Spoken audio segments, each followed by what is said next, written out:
Hello everyone, this is Dr. Jat here, and I'm going to describe today electrocardiographic and heart rate variability markers for cardiovascular risk assessment, clinical intervention strategies. So let us first discuss about the structure and functions of heart.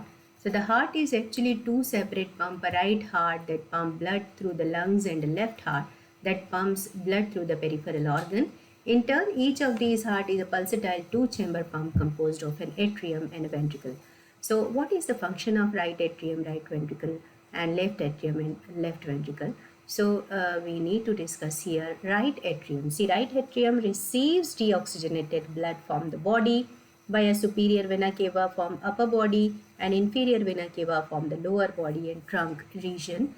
However, right ventricle pumps this deoxygenated blood to the lungs via the pulmonary artery, and left atrium, yes, left atrium receives oxygenated blood from the lungs via the pulmonary veins, and left ventricle oxygenated blood, and contraction closes mitral wall, opens aortic wall, sending oxygenated blood to the aorta. So this is how heart function, and blood flow is through pulmonary circulation and through the peripheral circulation. And this is, yes, basically the basic structure and function. So how this structure and function is governed, so let us see about the electrical impulse conduction system of the heart. And it shows that a specialized excitatory and conductive system is there that control cardiac contractions. And this figure shows the sinus node, also called a sinoatrial or SA node, in which the normal rhythmical impulses are generated. So a sinus node or a sinoatrial node is a natural pacemaker of heart, and there is a internodal pathway also exists. This internodal pathway that conduct impulses from the sinus node to the atrioventricular or AV node, and the AV node in which impulses from the atria delayed before passing into the ventricles, and because of this phenomena ventricles will become more efficient. Yes, so this is how these AV node and sinus node work. Then the AV bundle or atrioventricular bundle conduct impulses from the atria into ventricles, and the left and right bundle branches of Purkinje fiber which conduct the cardiac impulses to all parts of ventricles. So these electrical impulses are very important in terms of generating an ECG or electrocardiogram. So if we see the electrocardiogram and this normal electrocardiogram, then what we see that this is a visual representation of the electrical activity of the heart. And here are these P wave are there, QRS complex and T waves are there. So atria is the upper chamber of heart that indicated by this P wave, and ventricles that are the lower chamber of heart indicated by QRS complex and T wave. And P wave, however, represent atrial depolarization leading to atrial contraction, and QRS complex represent ventricular depolarization leading to ventricular contraction. And there are T waves that represent ventricular repolarization. Some more important segments are like PR segment, QT, ST, and RR interval. So these are also important in terms of electrocardiogram. Then PR, see, PR interval is the time from the beginning of the atrial depolarization, and in human it is normally about 0.16 seconds. And then QT interval is the time from the beginning of the ventricular depolarization to the end of the ventricular depolarization. Then if we see the ST segment, then what we see that the period between ventricular depolarization and repolarization is known as ST segment, and it is also important when your heart rhythm is considered. Then one another important interval is RR interval. So RR interval is what? RR interval is the time between two consecutive R waves used to determine the heart rate. So here we need to describe the cardiac cycle on the basis of this electrocardiogram, or how this electrocardiogram is going in our heart. So there is a cardiac cycle that will lead to that will lead to, or they generate this electrocardiogram. So the cycle or diagram depict one heartbeat of the continuously repeating cardiac cycle, namely ventricular diastole that is followed by ventricular systole, and this is coordinating with atrial systole that is followed by atrial diastole. So the cardiac cycle starts from isovolumic or isovolumetric relaxation period, and this is known as ventricular diastole or early ventricular diastole phase, and then it will go to the ventricular filling phase, and this ventricular filling phase is known as ventricular diastole or late ventricular diastole. Then occur atrial contraction that is known as atrial systole begins, yes, here atrial systole begins, and then after atrial contraction there will be isovolumic or isovolumetric contraction. See, after relaxation there will be contraction. So after contraction phase, ventricular contraction phase arise, that is known as ventricular systole or first phase.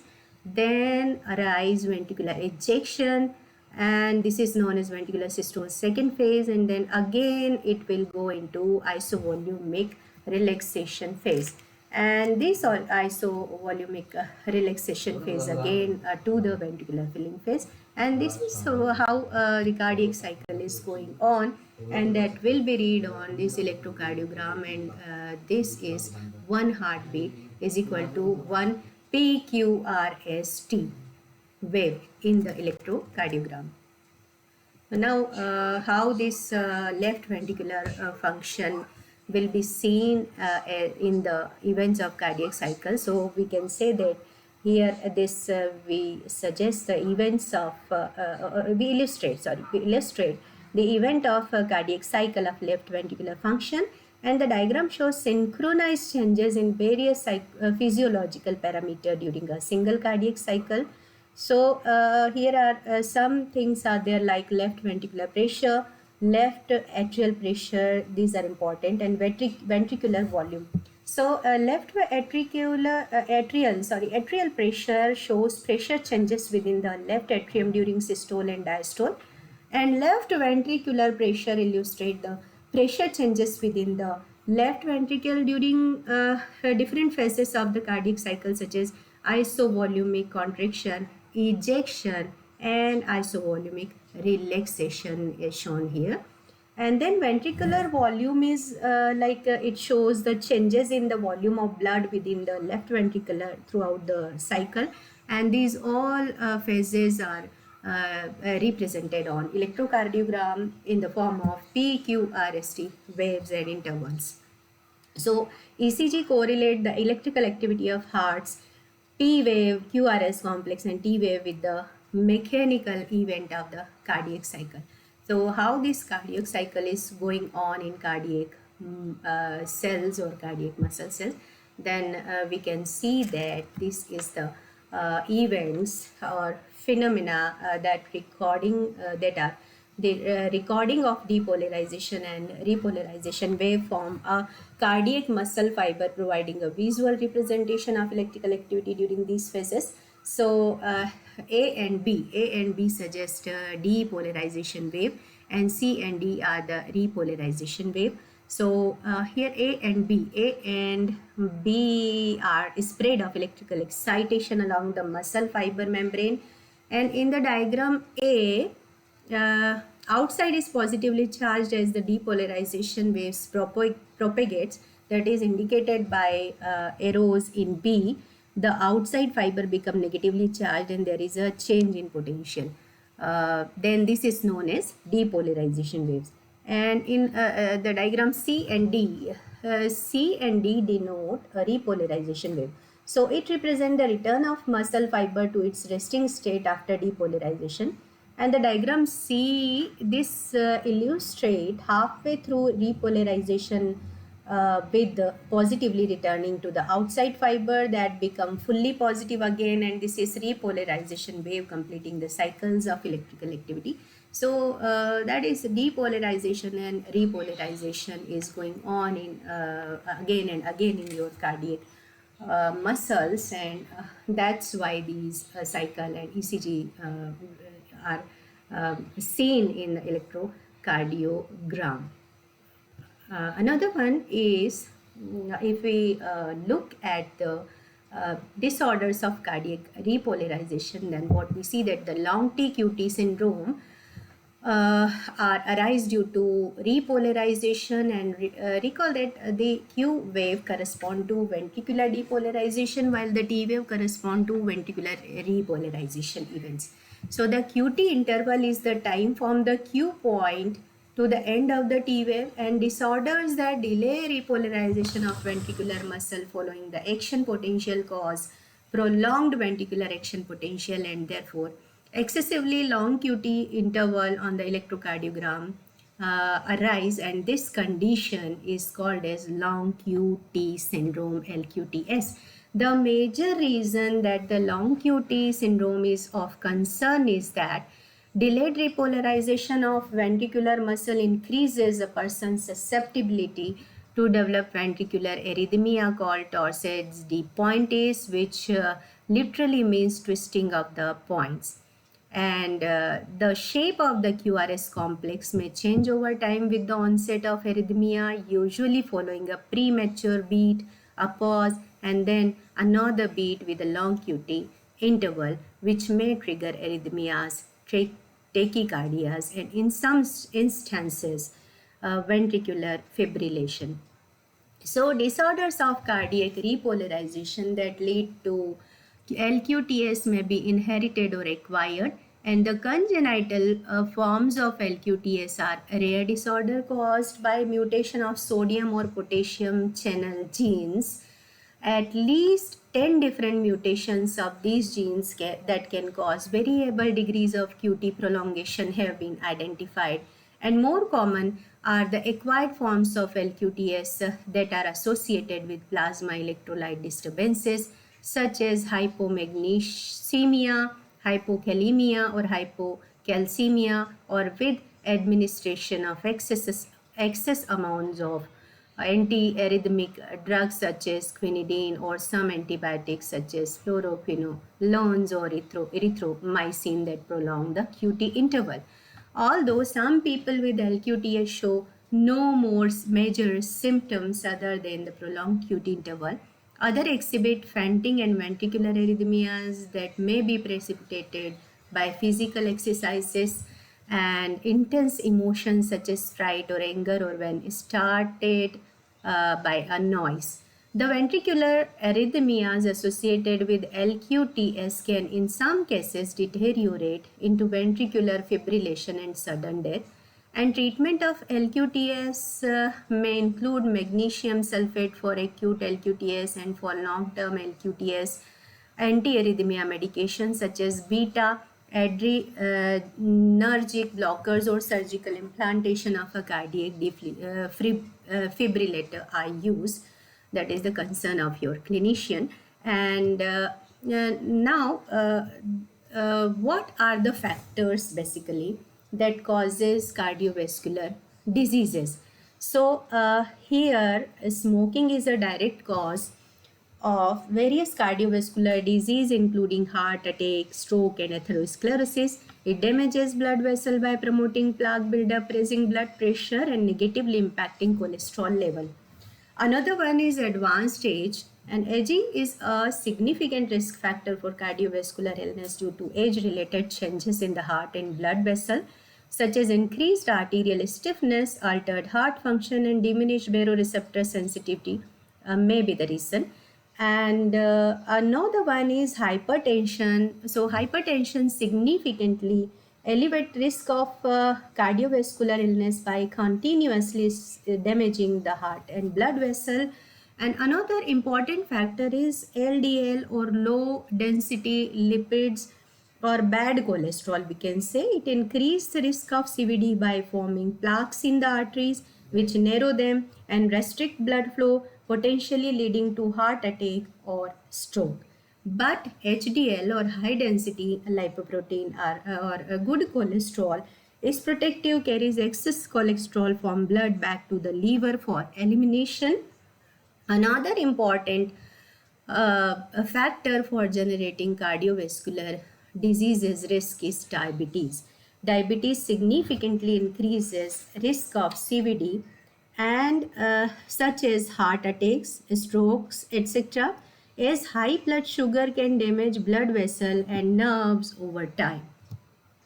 So, scientists and clinicians classify arrhythmias on the basis of location of their origin, and these are like supraventricular arrhythmia, ventricular arrhythmia, atrial flutter, atrial fibrillation, ventricular tachycardia, ventricular fibrillation, and paroxysmal supraventricular tachycardia, etc. Now, another one is, if we see the definition of arrhythmias, then what we see that bradycardia means an excessively low heart rate, less than 60 beats per minute, and tachycardia means an excessively fast heart rate, that is more than 100 beats per minute. And ventricular arrhythmia means an arrhythmia originating from the heart's lowest chamber, the ventricle. Then ventricular tachycardia means the type of ventricular arrhythmia where the ventricle beat rapidly. Ventricular fibrillation means when the ventricles contract fast and in a disorganized manner. Supraventricular arrhythmia means an arrhythmia originating above the ventricle. And atrial fibrillation, a kind of supraventricular arrhythmia when the atria or the top chamber of the heart beat very quickly. Then one condition is known as atrial flutter. This is a kind of supraventricular arrhythmia where the atria beat fast and and consistently. Yes. So here we go with the thing that our nervous system control heartbeat. Yes, the nervous system control heartbeat, and this is the cardiac autonomic nervous system anatomy. So we can see that the sympathetic and parasympathetic system, which make up the cardiac autonomic nervous system, have delicately balanced yet competing function, and this is the parasympathetic and sympathetic nervous system that affect our heart, and together with both we call it an autonomic nervous system. So parasympathetic innervations like the vagus nerve or cranial nerve 10th originates from the brainstem and carries parasympathetic fiber to the heart, primarily slowing heart rate. And another one is sympathetic innervation, that sympathetic fibers originate from the thoracic region, that is T1 to T4 of the spinal cord, travel through the sympathetic trunk and reach the heart via cardiac nerves, increasing heart rate and contractility. So this is how autonomic nervous system affect our brain. And the vagus nerve further splits into superior and inferior cardiac nerves before joining forces with postganglionic sympathetic neurons to form the cardiac plexus, a group of nerves at the base of the heart. So if this autonomic nervous system get disturbed, then the heartbeat is obviously affected. Then what is neuromodulation therapy? So we come to the neuromodulation therapy, and this diagram illustrates effect of different neuromodulation technique on ventricular and atrial arrhythmias, focusing on intrinsic and extrinsic nervous system of heart. So some therapeutic techniques are like low-level vagal or tragus stimulation, renal denervation, and spinal cord stimulation. So this low-level vagal or tragal stimulation therapy include and they primarily reduce heart rate and sympathetic activity, impacting both atrial and ventricular arrhythmias by reducing their incidence and inducibility. Then renal denervation technique, this technique reduces extrinsic sympathetic activity then reduce AF inducibility, shorter episode of AF, fewer recurrences of atrial flutter after PVI in patients with moderate or severe hypertension. And then another one is spinal cord stimulation. So spinal cord stimulation technique reduces extrinsic sympathetic activity, increase extrinsic vagal activity, and reduce F burden and reduce F inducibility in animals model. So these are some techniques for managing ventricular and atrial arrhythmia. Now there are some methods of assessing autonomic nervous system tone, and these involve heart rate variability. This heart rate variability involves calculating normal to normal interval on ECG, and another one is baroreflex sensitivity. In that case, we need to measure baroreflex activity, and imaging techniques used to measure autonomic nervous system. Then the simplest method in this investigation we used are time domain measures. So time domain measure is simplest method involving calculation of normal to normal interval. Standard deviation of NN intervals represent all or overall variability. And this method uses technique like Fourier analysis to break down HRV into different frequency bands, each associated with distinct physiological process that is known as frequency domain measure. And yes, either here we need to measure high frequency bands, low frequency band, and very, very, very low frequency bands. So this is also one of the technique to measure autonomic tone, and in all that time domain measure is the simplest one. So if we need to go come on the point that how heart or factors affected by factors affected the heart rate and heart rhythm. And first one is adipose accumulation. So adipose or fat accumulation increases the risk of cardiovascular diseases primarily through the accumulation of dysfunctional visceral fat and ectopic fat, and in and around the organs that lead to insulin resistance, inflammation, hypertension, and dyslipidemia. So impact of adipose accumulation on the heart leading to different types of heart failure through two main pathway basically, that is sleep apnea and more blood volume.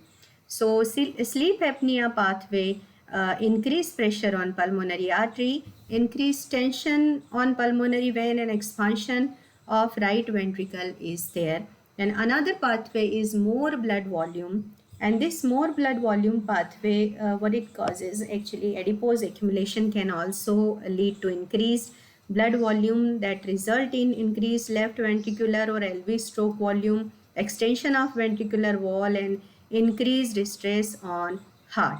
So if we see that hypertension, yes, hypertension, how hypertension affect heart or ECG, we need to say that this is the mechanism by which hypertension impact cardiac health, and it shows two pathway, one leading to the atherosclerosis and coronary artery diseases, and other leading to ventricular overload and high demand for oxygen in the heart tissue.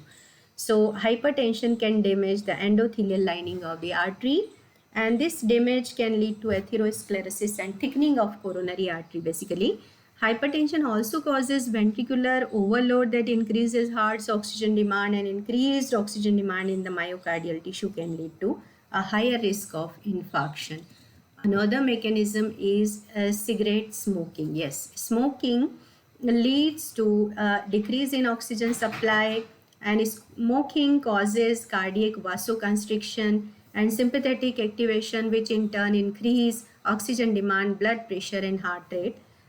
Here you can see that in cigarette, one compound or chemical that is known as nicotine is harmful. So nicotine is shown to cause sympathetic activation, which while oxidant gases and other chemical lead to the production of free radicals, and the combined effect of reduced oxygen supply and increased cardiac demand contribute to cardiac ischemia and atherosclerosis. Another one pathway, if we see that four initial risk factors are there for CVD development are sleep apnea, aging, smoking, and obesity.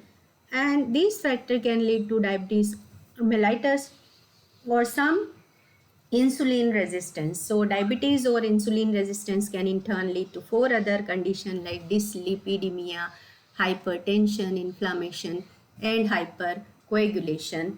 And all these conditions are shown to contribute the final outcome of coronary artery disease or CVD.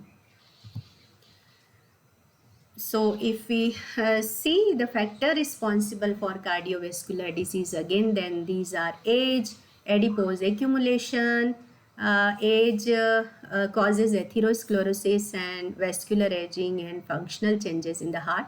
Then adipose accumulation, as I already told you, that more LV stroke are there and extension of wall and increment of stress is there.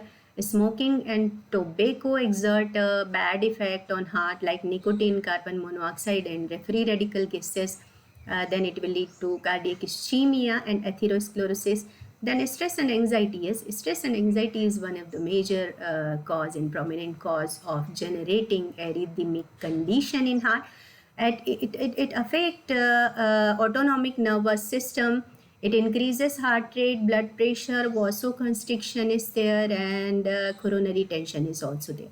And another one major factor is hypertension that damages endothelial layer and ventricular afterload, and this will be the cause of atherosclerosis. Then diabetes. Diabetes is one also prominent factor that increases the risk of CAD in 2 times higher than individual with non-diabetic.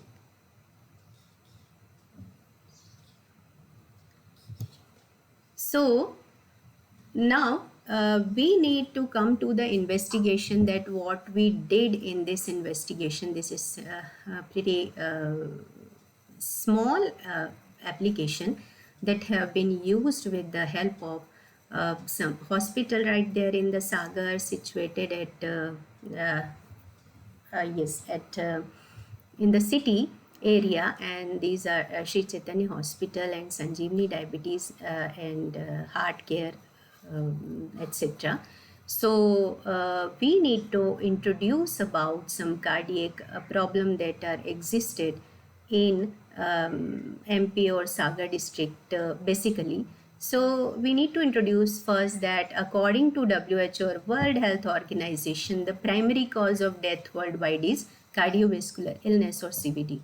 An estimated 17.9 million deaths worldwide in 2021 were attributed to CVD, accounting for 24.46% of all deaths, out of which 85% of these fatalities were brought on by heart attack and strokes.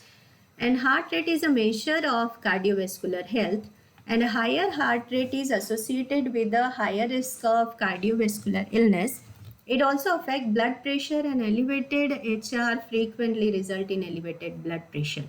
So a higher rate, heart rate variability is associated with a lower risk of heart disease, and lower heart rate variability is linked to a higher risk of mortality and cognitive function that is related to also related to heart rate variability. So here the RR interval is the ultimate measure what we found in our investigation of HRV or heart rate variability, which in turn reflects sympathetic and parasympathetic nervous system.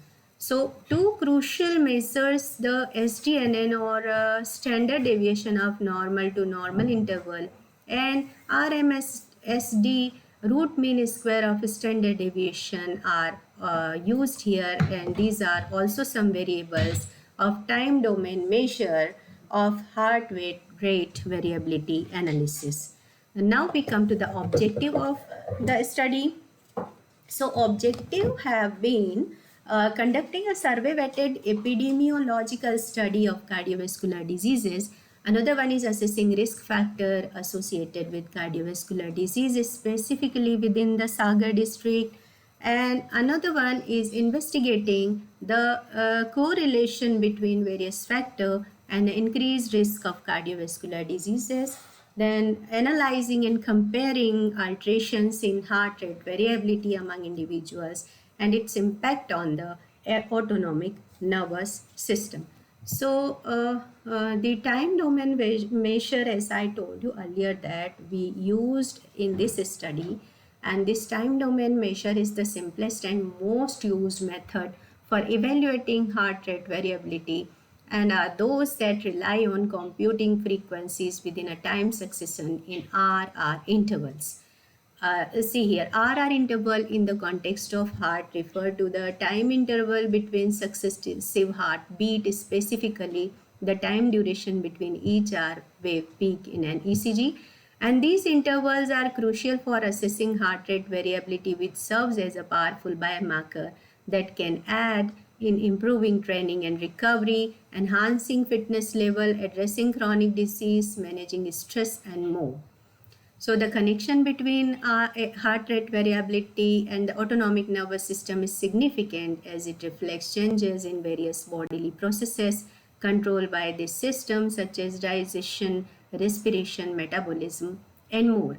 And P wave, yes, P wave in the heart's electrical activity represent atrial depolarization, indicating the contraction of the atria, and it is crucial component of an ECG and is the first wave in PQRST cycle during each heartbeat. So the P wave is generated by the depolarization front as it moves through the atria, with the right atrium depolarizing slightly earlier than the left atrium. And abnormalities in the P wave can provide insights into various heart conditions such as atrial enlargement, ectopic atrial rhythms, and abnormal heart rhythm like atrial fibrillation. And successive differences in the root mean square in the RR interval are typically indicative of short-term heart rate variability, whereas the standard deviation of RR interval is a measure of long-term heart rate variability, which is often derived from 24-hour recording. And another metric for measuring short-term HRV is the proportion of consecutive RR intervals.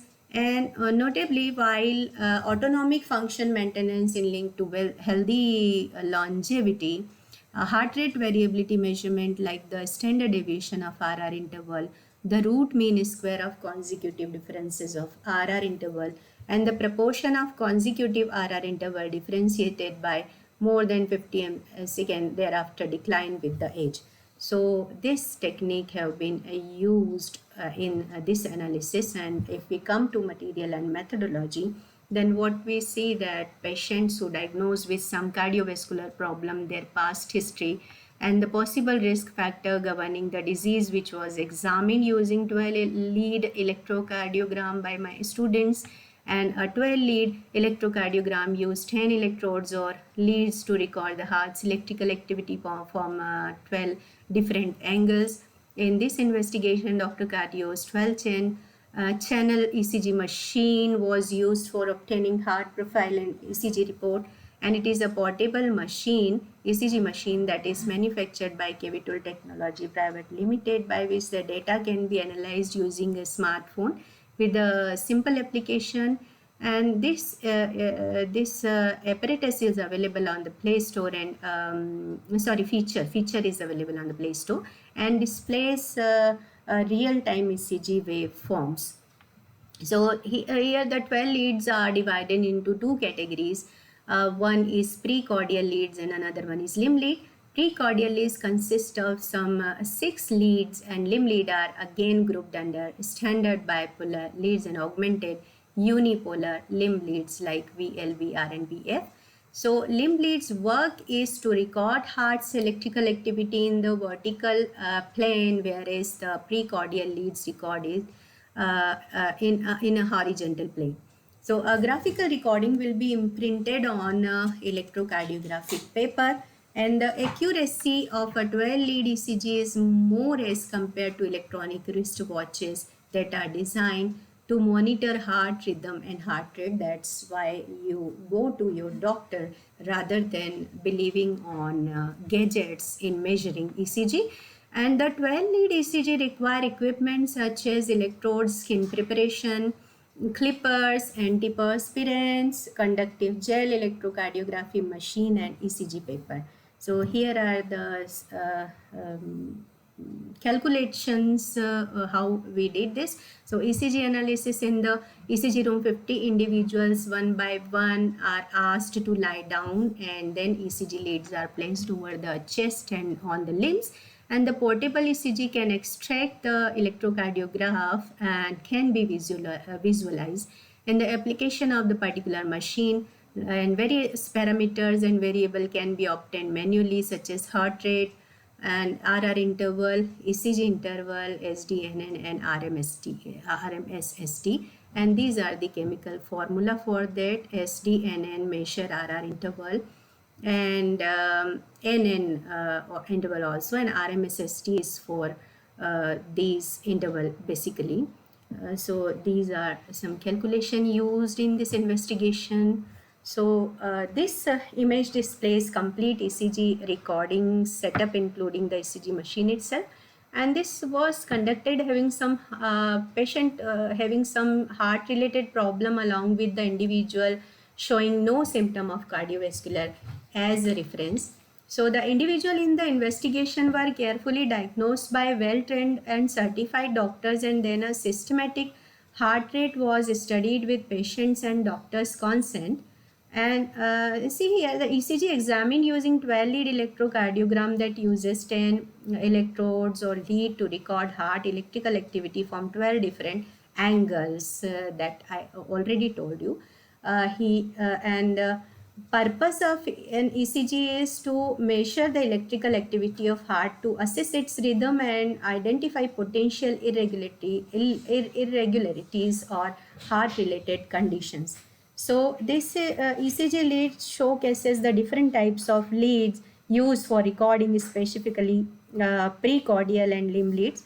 And lead placement is one of the crucial steps in ECG process. The image demonstrates the correct placement of these leads on a patient. Now, if I want to tell you that how this looks like extracted normal individuals ECG and stressed individuals ECG. Then what we see that the time taken for electrical impulse to travel from atria to ventricle is shown here.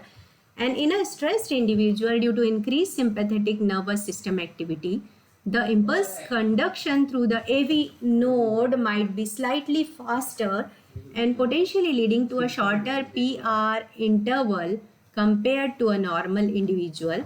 And a normal individual's graph is showing generally a higher HRV or heart rate variability, indicating a well-balanced autonomic nervous system with good parasympathetic and sympathetic responsiveness. A high HRV suggests a more adaptable and resilient heart.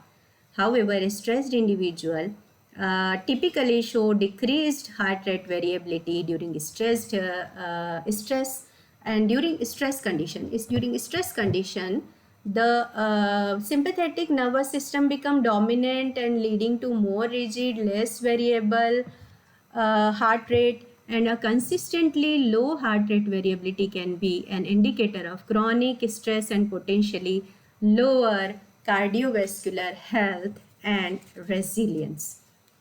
So now here are the graph or results of this epidemiological study. If we start results, then first of all we need to deal with some of the images right here, and these images presents an epidemiological study focusing on CVD related death rate using pie chart to visualize different cardiovascular condition. So the study highlights that nearly a quarter or 24.46% of all fatalities in the presented scenario are attributed to cardiovascular diseases based on all age estimates from the Global Burden of Disease Study 2021, and India's all age cardiovascular disease death rate is reported as 300 death per 100,000 people. In Madhya Pradesh scenario, CVD accounts for 22.32% of all death with an all age CVD death rate of approximately 1420 deaths per 100,000 people. Yes. So we come to the chart, and this chart displays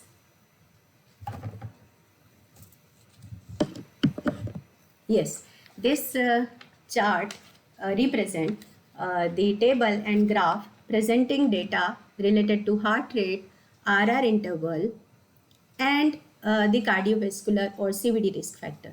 So table 1 is here. This is showing average heart rate and RR interval of normal individual and individual with any risk factor. Shows the average heart rate and average RR interval for different groups like normal, hypertension, smoking and tobacco individuals, and stress and anxiety, alcohol, obesity, diabetes, etc.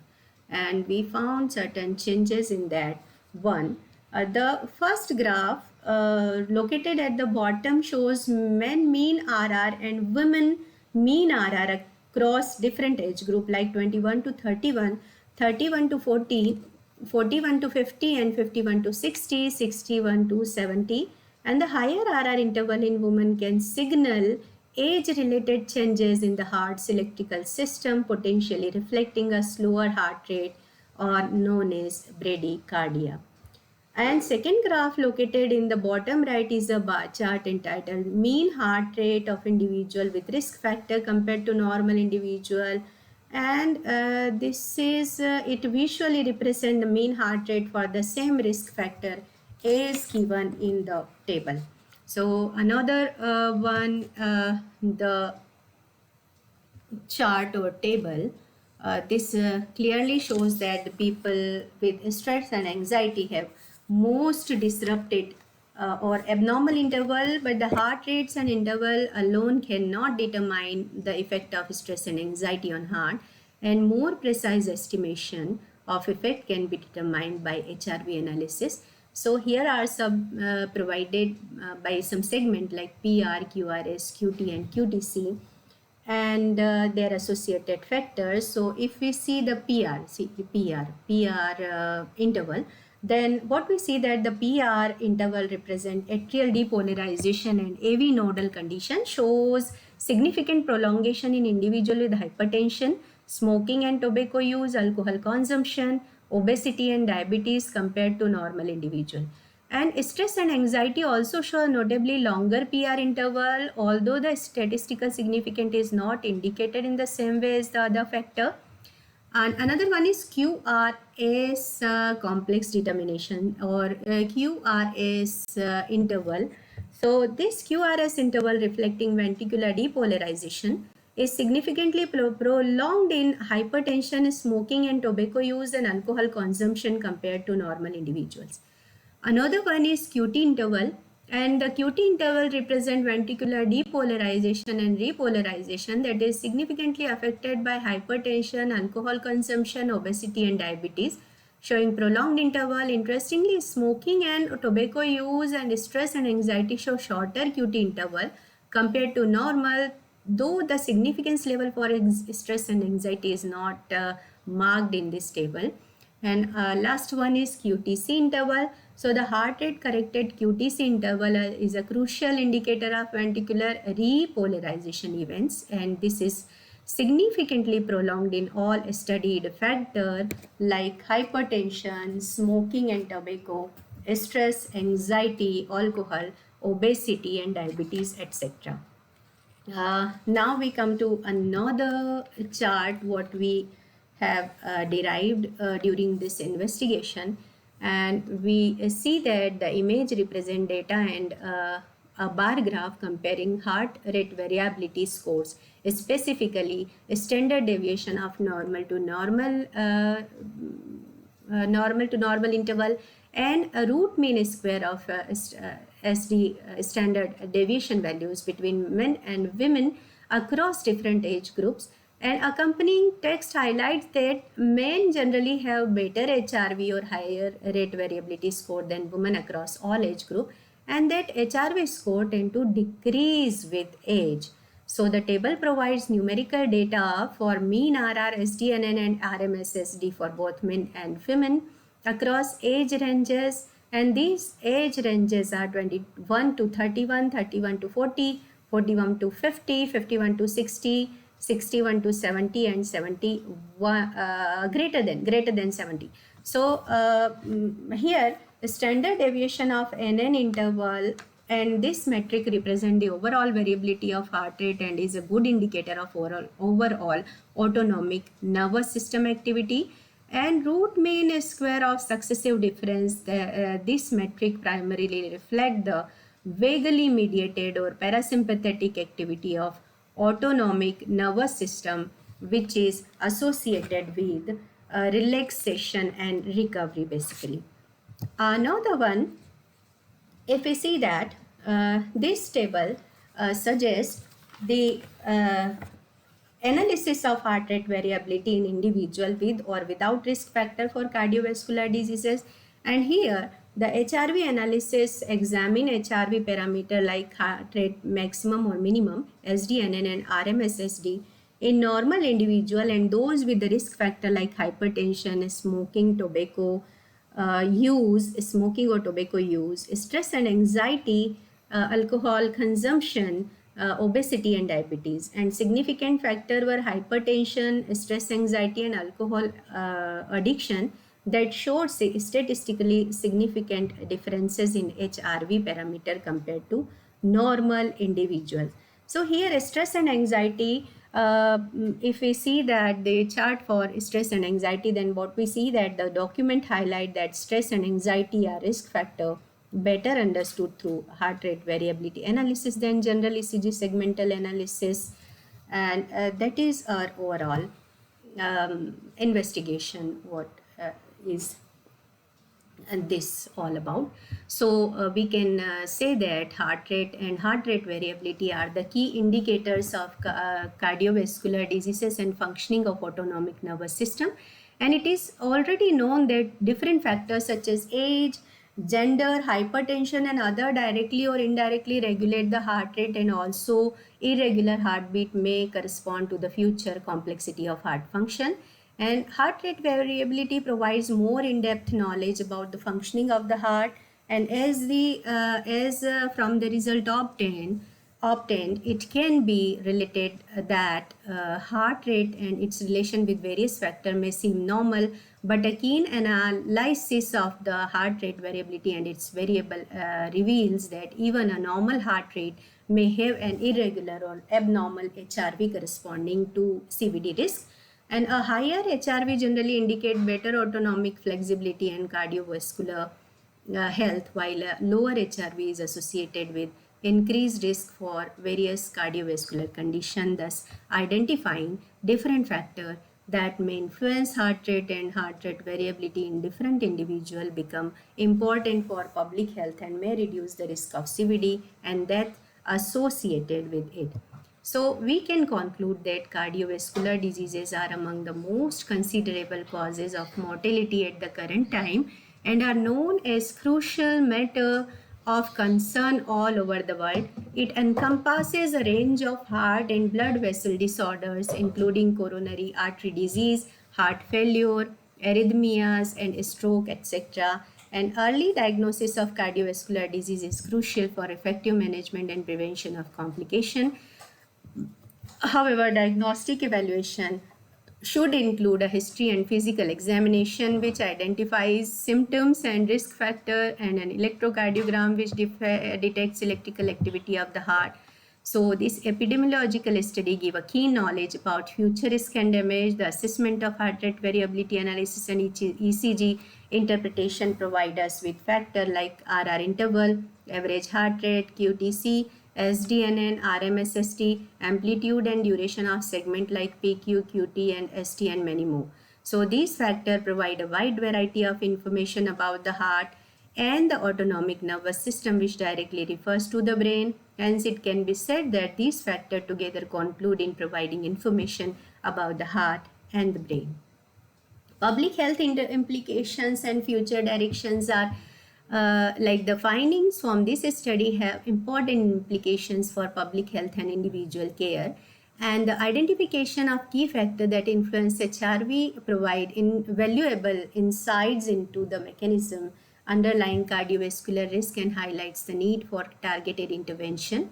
Public health initiative aimed at promoting smoking cessation, reducing alcohol consumption, managing stress, controlling blood pressure, and encouraging weight loss are essential for improving heart rate variability and reducing the burden of cardiovascular diseases. So, future research should focus on further elucidating the mechanism through which these factors influence heart rate variability and exploring the potential of heart rate variability to serve as a biomarker for cardiovascular risk assessment and intervention effectiveness. Longitudinal studies that track changes in HRV over time in response to interventions could provide valuable insight into the long-term benefit of these strategies for cardiovascular health. So our take-home message is to remove stress and anxiety from your life, stay healthy, calm, and do exercise regularly, prefer a healthy lifestyle for your heart, and be happy always. Yes. So I acknowledge for this investigation is done by the help of Sri Chaitanya Mahaprabhu Hospital, Sagar, Madhya Pradesh, and Sanjeevani Diabetes and Heart Care Center, Chakraghat, Sagar.